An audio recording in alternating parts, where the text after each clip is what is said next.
and welcome to this episode of TTELT, Teaching Tips for English Language Teachers, a program of educators worldwide.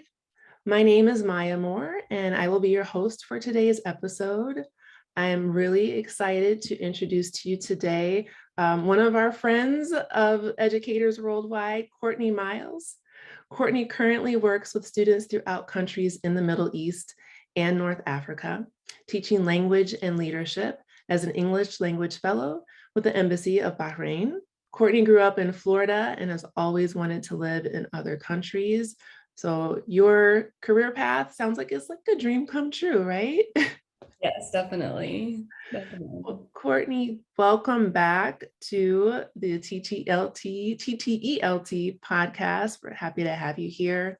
And in today's episode, you're going to be sharing some tips about fun work. We all know what homework is, but now today we're going to be talking about fun work, which is still going to challenge students, but hopefully help them to become a little bit more engaged and intrinsically motivated to learn, and not just for your class, but for their other classes and in their future.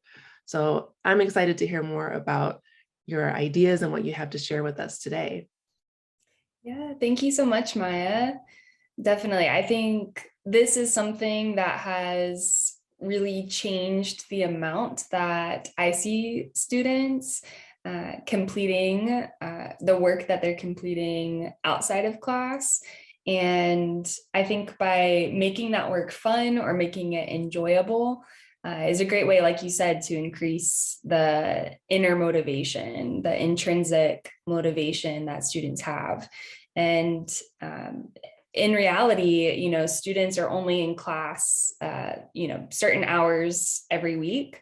Maybe that's just a few, or maybe depending on, how often you have them, maybe it's many, but either way, the work that students are doing on their own, especially when it comes to language, I think those are the things, the routines that they're setting, and the tasks that they're completing every week on their own. Often those are the things that will stay consistent, whether they're in classes or not.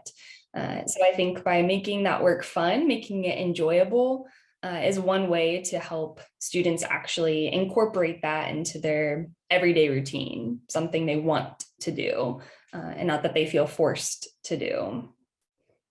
Right, and that way it's not every teacher kind of dreads the reaction of students when you give homework and the students, the the groans and the moans, right? But to give them something that they get excited about is great for you. And then to see an actual improvement later, it's like, all right, this is all coming together in a really great way for the students.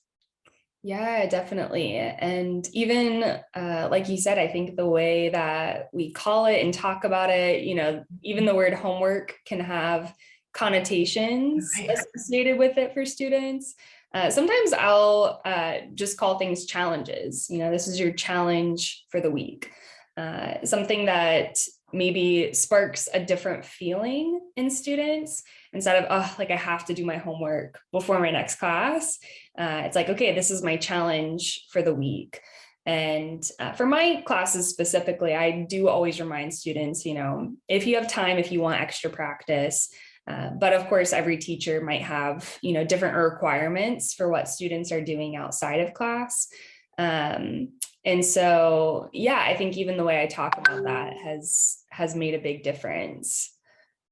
Yeah, absolutely. Can you give us some examples of maybe something that, you would in the past, maybe you assigned as homework, but you've repackaged it or repurposed it or kind of taken a new, fresh look at it, and now it's a challenge or it's fun work?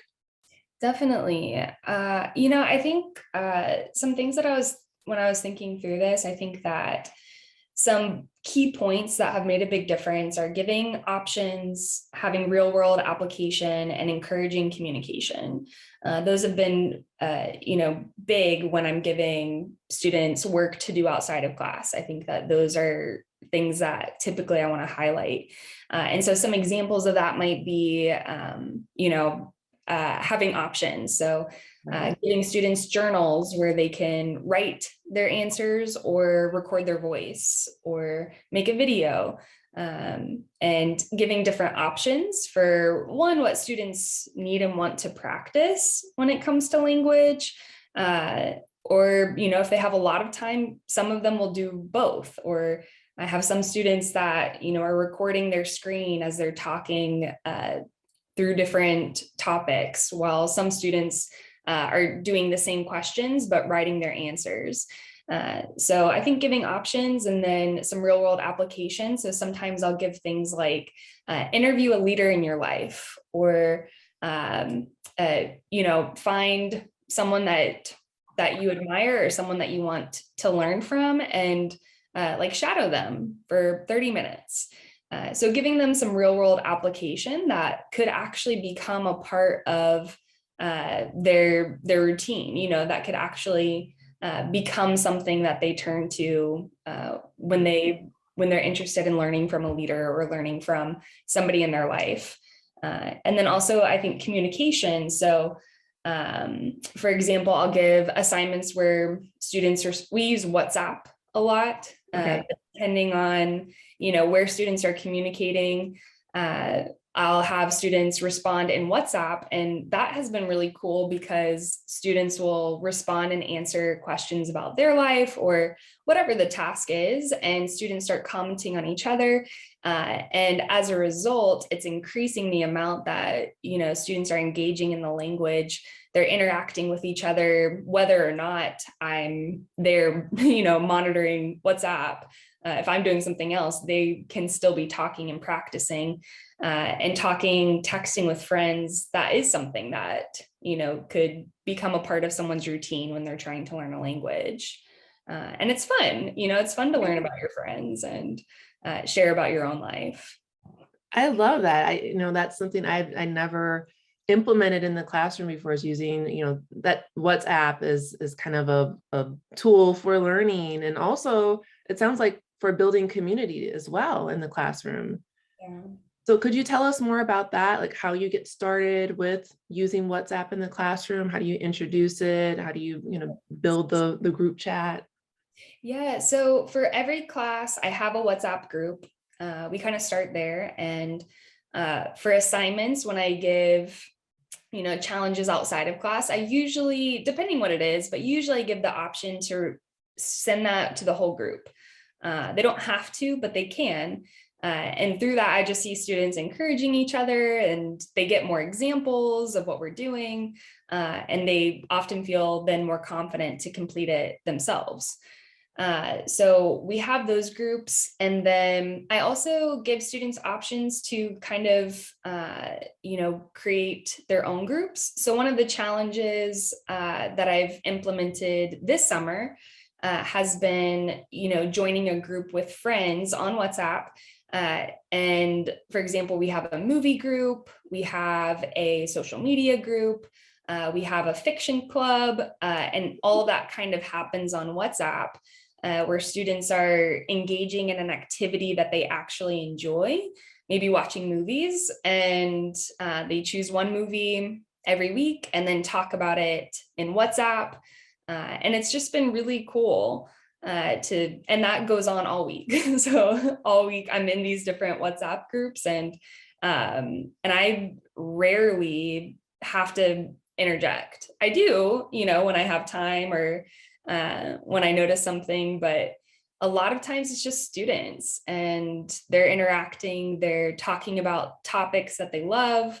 And I think that has been really cool, just to increase the amount of time that students are interacting and doing fun work outside of class to improve their language.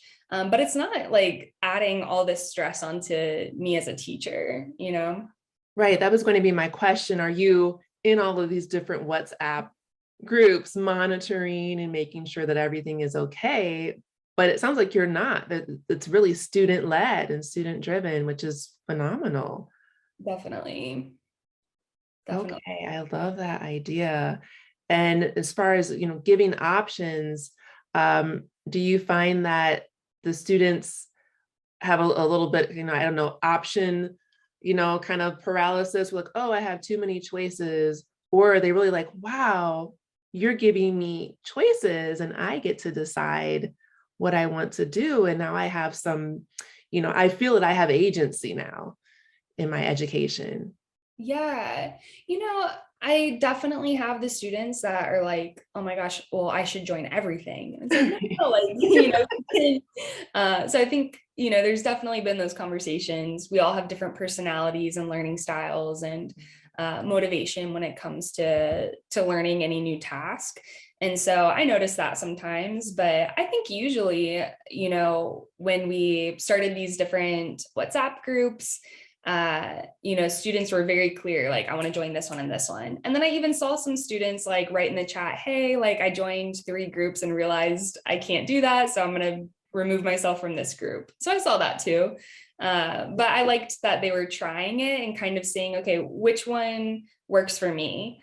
And then through that, they can kind of commit to try to commit to 1 or even 2 groups that kind of fits into their routine, and gives them that motivation to maybe do something extra each week that is improving their language in a fun way. Well, I love that because, in our personal lives, right? Sometimes, I know I do, sometimes I overextend myself and I kind of volunteer to do much more than I can really do. But you're giving them the opportunity to get that language right, to say, you know what, this is too much for me, and giving them the confidence to say, I think this is a little bit much. I'm just going to do 1 WhatsApp or Yeah. maybe 2. So I love that it's, it's other life skills that are being built, and confidence that's being built through these challenges. And they don't even really know that they're doing homework because it's fun. Right. Yeah. Awesome. Well, do you have any final tips to share to wrap us up for this episode? I think with when it comes to tasks in class and out of class, I really like to have a mix of routine and variety. Mhm. Things they can expect every week, things that are, working similar muscles, but then also variety. Maybe a group project every now and again, which isn't feasible every week probably, but every now and again, it's fun for students to get together. And maybe just recently we did a social media project where students were talking about, a topic of their choice with a group, and creating a social media post about it. But that's not something I would do every single week, So I think having that variety in addition to routine, like journal entries or things that allow them to exercise the same muscle, but also try new things and be creative and have that choice, has really, I think, made a huge difference in and out of the classroom. Well, thank you so much for joining us for today's podcast. Really appreciate all the tips that you share with our listeners. And they're really practical, straightforward tips that folks can implement right away, to introduce these challenges and the fun work for their students. So thank you again for joining us, Courtney. Thank you, Maya. I appreciate it. And for our listeners, thank you for joining us for another TTELT podcast. We hope you'll join us for future podcasts, as well as for our workshops or our teacher talks. Thank you so much.